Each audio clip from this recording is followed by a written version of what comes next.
ভারত কখনো আমাদের স্বার্থ দেখেনি, তাদের স্বার্থই দেখেছে, বলছেন চরমোনাই পীর। জানাবো বাংলাদেশের রাজনৈতিক ভবিষ্যৎ কি, কবে হবে নির্বাচন,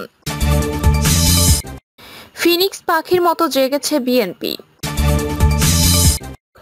এবং সর্বশেষ জানাবো অন্তর্বর্তী সরকার যেভাবে চাইবে সেভাবেই নির্বাচন, বলছেন জিএম কাদের। শুনছিলেন সংবাদ শিরোনাম, এবারে বিস্তারিত। ভারত কখনো আমাদের স্বার্থ দেখেনি, তাদের স্বার্থই দেখেছে, বলছেন চরমোনাই পীর। ইসলামী আন্দোলন বাংলাদেশের আমির মুফতি সৈয়দ মোহাম্মদ রেজাউল করিম বলেছেন, ভারত আমাদের পাশের রাষ্ট্র, তাদের সঙ্গে আমাদের বন্ধু সুলভ সম্পর্ক ভালো থাকবে আশা করছি, কিন্তু তাদের আচরণ 53 বছর স্বাধীনতার মধ্যে কখনো তারা আমাদের স্বার্থ দেখেনি, তাদের স্বার্থই তারা সবসময় দেখেছে। তিনি বলেন, আজকে পানি ছেড়ে দিয়ে আন্তর্জাতিক আইন লঙ্ঘন করে বাংলাদেশের জেলাগুলো ডুবিয়ে আমাদের ভাই মা বোনদের বিপদে ফেলেছে। আমরা ভারতকে বলবো, আজকে আমাদের উপর যে নির্যাতন চালানো হয়েছে তাতে বাংলাদেশের মানুষ সজাগ রয়েছে। অন্যায়ের বিরুদ্ধে প্রতিবাদ করার জন্য তিনি আরো বলেন, বাংলাদেশের 53 বছরের ইতিহাসে যাদের মাধ্যমে দেশ চলছিল একবার দুইবার নয় 5বার চুরি ও দুর্নীতির দিক থেকে প্রথম হয়েছে 5ই আগস্ট অভ্যুত্থানের মাধ্যমে শেখ হাসিনা যখন পালালো তখন এক শ্রেণীর লোক মানুষের সম্পদ লুটপাট শুরু করলো, চাঁদাবাজি শুরু করলো ও জায়গা দখল করা শুরু করলো। এ সময় ইসলামী আন্দোলন বাংলাদেশের নেতারা সংখ্যালঘুদের মন্দির ও যান মালামাল পাহারা দিয়েছে, তারা রাস্তায় ট্রাফিক নিয়ন্ত্রণ করে মানুষের সেবা করেছে। বাংলাদেশের রাজনৈতিক ভবিষ্যৎ কি, কবে হবে নির্বাচন? ছাত্র জনতার গণ অভ্যুত্থানের মধ্য দিয়ে শেখ হাসিনার পদত্যাগ ও দেশত্যাগের পর বাংলাদেশের রাজনীতিতে আওয়ামী লীগ কার্যত অনুপস্থিত। সেই শূন্য অংশ পূরণে এখন দেশটিতে নানান রাজনৈতিক গোষ্ঠী তৎপর। তাহলে কোন দিকে যাচ্ছে বাংলাদেশ? শেখ হাসিনা ভারতে চলে যাওয়ার পর নোবেল বিজয়ী অর্থনীতিবিদ ডক্টর মোহাম্মদ ইউনূসের নেতৃত্বে অন্তর্বর্তীকালীন সরকার গঠন করা হয়। এরপর শেখ হাসিনা সরকারের মন্ত্রী এমপি সহ তাদের ঘনিষ্ঠ বলে পরিচিত অনেকে আটক হয়েছেন। এ অবস্থায় রাজনীতিতে আওয়ামী লীগ কার্যত নিষ্ক্রিয় হয়ে পড়েছে। দলীয় নেতাকর্মীদের শেখ হাসিনা ছেড়ে চলে যাওয়ায় দলটির অনেকেই অসন্তোষ প্রকাশ করেছেন। তবে দীর্ঘদিন বাংলাদেশের রাজনীতিতে অন্যতম বড় রাজনৈতিক শক্তি হিসেবে টিকে থাকা আওয়ামী লীগের এখনকার নিষ্ক্রিয়তায় রাজনীতির অঙ্গনে জায়গা ফাঁকা হয়েছে। অবস্থায় প্রশ্ন উঠেছে, কারা এই সুযোগের সবচেয়ে সদ্ব্যবহার করছে? দ্রুত আলোচনা চাই বিএনপির পার্টি অফিসগুলো এখন বেশ তৎপর। রাজধানী ঢাকার পল্টন এলাকায় তাদের কার্যালয়ে বন্যার্তদের জন্য ত্রাণ সংগ্রহ করছিলেন সংগঠনের নেতাকর্মীরা। তাদের অনেকেই নির্বাচন হলেই সরকার গঠন করার ব্যাপারে নিশ্চিত। পুলিশে কি কি সংস্কার হবে? বিএনপি নেতারা একদিকে অন্তর্বর্তী সরকারকে যৌক্তিক সময় দিতে প্রস্তুত, একই সঙ্গে রাজনৈতিক দলগুলোর সঙ্গে আলোচনা করে একটি রাষ্ট্র সংস্কার ও নির্বাচনের রোডম্যাপ তৈরি করার ব্যাপারে দ্রুত আলোচনা চান তারা।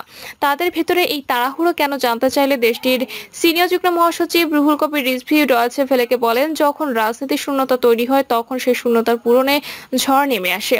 তিনি বলেন, কৃত্রিমভাবে যদি কোনো শূন্যতাকে দীর্ঘায়িত করা হয় তাহলে কোনো না কোনো দিক থেকে ঝড়ের মতো তা পূরণ করার চেষ্টা হয়। সেজন্য সবচেয়ে ভালো হলো আলাপ আলোচনা করা। এদিকে ঢাকার বাইরে বিভিন্ন এলাকায় বিএনপি নেতাকর্মীরা বিভিন্ন প্রতিষ্ঠানে দখলদারিত্ব চালাচ্ছে বলে অভিযোগ উঠেছে, যদিও তাদের নেতৃবৃন্দ তা অস্বীকার করে বলেছেন বিএনপি এখন রাজনীতি করছে। বিগত সরকারের আমলে তাদের বিপুল সংখ্যক নেতাকর্মীর বিরুদ্ধে রাজনৈতিক মামলা হয়েছে অভিযোগ করে দলের ভাইস চেয়ারম্যান তারেক রহমান সহ সব নেতাকর্মীদের বিরুদ্ধে এসব মামলা আইনি প্রক্রিয়ার সমাধান করে তোলায় তাদের থেকে মুক্তির চেষ্টা চলছে বলে জানান তারা। এর আগে ডয়েচে ভেলেকে দেওয়া সাক্ষাৎকারে তিনি নির্বাচন অনুষ্ঠানের জন্য সরকারকে কতটা সময় দেওয়া যেতে পারে এমন এক প্রশ্নের জবাবে যৌক্তিক সময় বেঁধে দেওয়ার কথা বলেন। তিনি বলেন, তারা তো মাত্র দায়িত্ব নিলেন, এখন নিজেরাই সেট না বসবেন, জানবেন নির্বাচন অবাধ ও সুষ্ঠু নিরপেক্ষ করতে হলে কাকে কাকে কোথায় বসাতে হবে আমাদের সে আস্থা আছে। তবে সেজন্য অনির্দিষ্টকালের জন্য সময় দেওয়ারও পক্ষপাতী নন তিনি। রাষ্ট্র সংস্কারের বিষয়গুলোতে, বিশেষ করে যেগুলোতে সংবিধান সংশোধনের প্রয়োজন পড়ে সেখানে রাজনৈতিক দলগুলোর অংশগ্রহণে নির্বাচিত সংসদের মাধ্যমে করতে হবে বলে জানান তিনি বলেন, সংবিধান সংশোধন কোনো অনির্বাচিত সরকারের অধীন করা সমীচীন নয়। আমাদের 31 দফায় আমরা অনেক আগে থেকে সংবিধান সংশোধনের কথা বলে আসছি, কিন্তু সেটা করতে হবে জনপ্রতিনিধিদের দিয়ে। সেজন্য একটি নির্বাচিত সংসদ বা গণপরিষদের মাধ্যমে তা করতে হবে, তিনি যোগ করেন। ফিনিক্স পাখির মতো জেগেছে বিএনপি। দল ভাঙার সমস্ত আঘাতের বিপরীতে বিএনপি ফিনিক্স পাখির মতো জেগে উঠেছে বলে মন্তব্য করেছেন এর মহাসচিব মির্জা ফখরুল ইসলাম আলমগীর। তিনি বলেছেন, বিএনপিকে বারবার ভেঙে ফেলার চেষ্টা করা হয়েছে কিন্তু ভেঙে ফেলা সম্ভব হয়নি। চক্রান্ত এখনো শেষ হয়নি, এখন বিএনপির কৃতিত্ব নস্যাতের চক্রান্ত চলছে, এজন্য সবাইকে ঐক্যবদ্ধ থাকতে হবে। বিএনপি মহাসচিব বলেন, 75-এর পথ পরিবর্তনের পর কঠিন মুহূর্তে দেশের হাল ধরেছিলেন জিয়াউর রহমান। 19 দফার ভিত্তিতে তিনি বিএনপি গঠন করেন। 46 বছরে বিএনপি যে অর্জন তা অনেক বড়। বিএনপি এখন দেশের সর্ববৃহৎ দল। তিনি বলেন, বিএনপি বিএনপি গণতন্ত্র পুনরুদ্ধারে 16 বছর আন্দোলন করেছেন। মানুষের ভোটের অধিকার প্রতিষ্ঠা, তত্ত্বাবধায়ক সরকার ব্যবস্থার জন্য আন্দোলন ছিল মুখ্য লক্ষ্য। বিএনপি গণতন্ত্রের জন্য আন্দোলন করছে, গণতন্ত্র পুরোপুরি প্রতিষ্ঠিত না হওয়া পর্যন্ত সেই আন্দোলন চলবে। মির্জা ফখরুল বলেন, আওয়ামী লীগ 15 বছরে প্রতিটি প্রতিষ্ঠানকে ধ্বংস করছে, তা ঠিক করতে সংস্কার চলছে। বিএনপি বিশ্বাস করে সংস্কার করে নির্বাচনের ব্যবস্থা করবে অন্তর্বর্তীকালীন সরকার। আধুনিক বাংলাদেশ, গণতান্ত্রিক বাংলাদেশ গঠন করতে শপথ নিতে হবে। তিনি বলেন, বিএনপির আজ খুশির দিন। 46 বছর পরেও বিএনপি সুসংগঠিত আছে। শেখ হাসিনা পালিয়েছে, সংসদ ভেঙে দেওয়া হয়েছে। এখন যে সুযোগ তৈরি হয়েছে সেটাকে নস্যাৎ করতে দেওয়া যাবে না। সবাইকে ঐক্যবদ্ধ থাকতে হবে, নতুন বাংলাদেশ গড়ে তুলতে হবে। এ সময় বিএনপির স্থায়ী কমিটির সদস্য মির্জা আব্বাস বলেন, বিএনপি 17 বছর ধরে রাজপথে আন্দোলন করেছে। অসংখ্য নেতাকর্মী খুন হয়েছে, অনেক ত্যাগ স্বীকার করতে হয়েছে। এবারের আন্দোলনে ছাত্রদের পাশে যে জনগণ ছিল তাদের একটা অংশ বিএনপি নেতাকর্মীরা। যত অত্যাচার নির্যাতন হোক, বিএনপি রাজনীতি করে যাবে। খুব শিগগিরই তারেক রহমান দেশে ফিরবেন বলে জানান তিনি। অন্তর্বর্তী সরকার যেভাবে চাইবে সেভাবেই নির্বাচন, বলছেন জিএম কাদের। অন্তর্বর্তীকালীন সরকারের কাজে সন্তুষ্টির কথা জানিয়ে জাতীয় পার্টির চেয়ারম্যান জিএম কাদের বলেছেন, আমাদের দলের পক্ষ থেকে বর্তমান অন্তর্বর্তী সরকারকে কোনো টাইম ফ্রেম বেঁধে দেওয়া হবে না। প্রয়োজনীয় সংস্কার শেষে জনগণের ইচ্ছাকে প্রাধান্য দিয়ে তারা যেভাবে চাইবে সেভাবেই নির্বাচন অনুষ্ঠিত হবে। তিনি আরো বলেন, অতীতে গণতান্ত্রিক প্রক্রিয়া ব্যাহত হয়েছে। এক ব্যক্তির শাসনের নামে ফ্যাসিবাদের জন্ম দেওয়া হয়েছে, স্বৈরতন্ত্রের জন্ম দেওয়া হয়েছে। এর অবসান ঘটাতে হবে। সংবিধান ও শাসন পদ্ধতিতে যে ত্রুটি রয়েছে তা দূর করতে হবে। নির্বাচন ব্যবস্থা ও শাসনতন্ত্র সুষ্ঠু করতে হবে। প্রশাসনকে দলীয়করণ মুক্ত করতে হবে। প্রতিটি হত্যাকাণ্ডের সুষ্ঠু বিচার করতে হবে।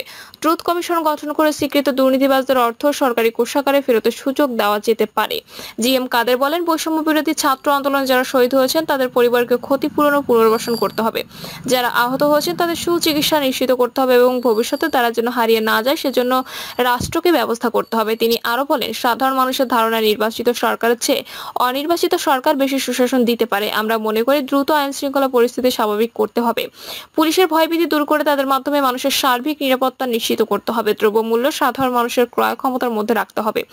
সাধারণ মানুষের যদি পেটের ভাত ও জীবনের নিরাপত্তা নিশ্চিত হয় তাহলে তারা নির্বাচনের জন্য প্রয়োজনীয় সময় দিতে রাজি আছে। সরকার যেভাবে চাইবে আমরা সংস্কারের জন্য সহায়তা দিতে প্রস্তুত।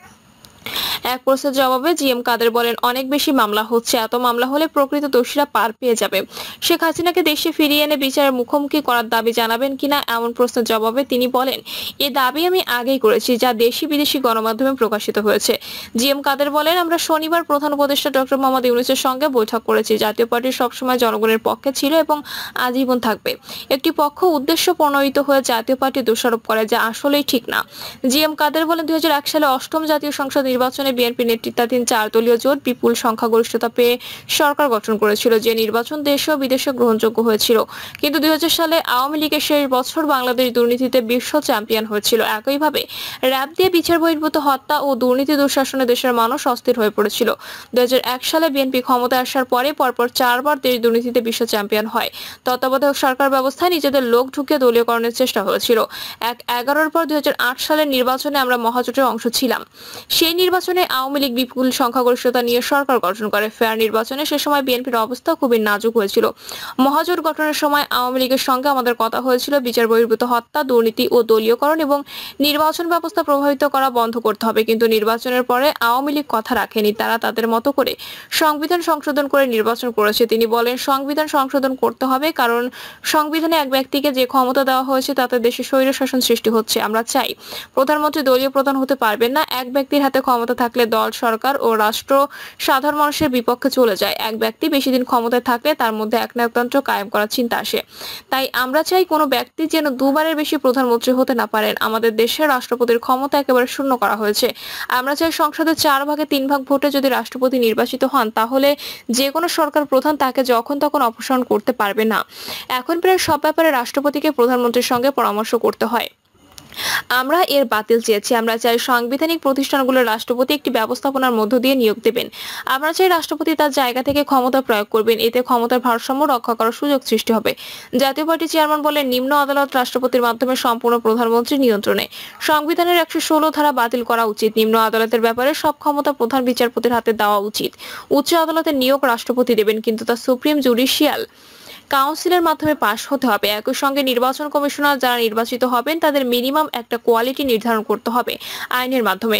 সংবিধানের পঞ্চদশ সংশোধনী বহাল রেখে কোনো সংশোধন করা সম্ভব নয়, তাই সংবিধান সংশোধন করতে হলে পঞ্চদশ সংশোধনী বাতিল করতে হবে অথবা নতুন করে সংবিধান রচনা করতে হবে। মামলা করলে পঞ্চদশ সংশোধনী অবৈধ হতে পারে। সংবিধানের কিছু অংশ পরিবর্তন করা যাবে না, এটা কখনোই হতে পারে না। প্রিয় দর্শক, এই ছিল এখনকার সর্বশেষ সংবাদ। আপডেট সব সংবাদ পেতে চ্যানেলটি সাবস্ক্রাইব করে বেল আইকনটি ক্লিক করে রাখুন।